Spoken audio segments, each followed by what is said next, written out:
So yun, since lahat na sila is sindikato, lahat sila nakikinabang, so syempre magtatakipan sila. Kaya ang bagal ng usad ng ng investigasyon. Lalo yung ICI na yan, di ba, tinanggal pa si Magalong. Si Magalong, tingin ko yun, straight talaga yon, na maayos yon. Kaso baka tinanggal kasi malapit na siya. Pero syempre, sa pagkarami-rami nilang tatakipan dyan, nagtutulungan para at least konti yung mahuli, ayun, tinanggal siya. Kaya ganun sila kakagaling. Kaya mabagal talaga ang usad ng mga pagkakaso nila, ang investigasyon, kasi nga alam naman nila alam naman nila na sila lang din yon. Ayaw lang nilang, siyempre kailangan namang ilaglag mo yung sarili mo, hindi mo namang gagawin yan. Yung mga blow committee, pansin no, puro senador ang lumabas, konti lang ang congressman.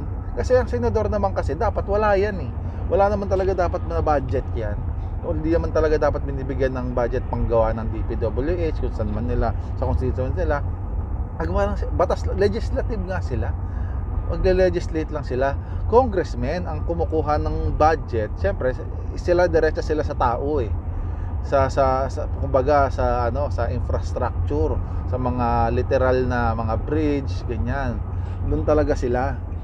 Pero hindi yung mga senador, wala naman dapat yang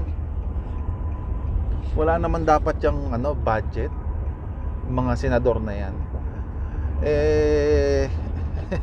Siyempre magic, kaya nagkakaroon sila ng budget, gano'n, influence, 'di ba? Yung mga insertions. So hindi na nakakapagtaka na talagang magtatakipan niya kasi siyempre yun nga, glory,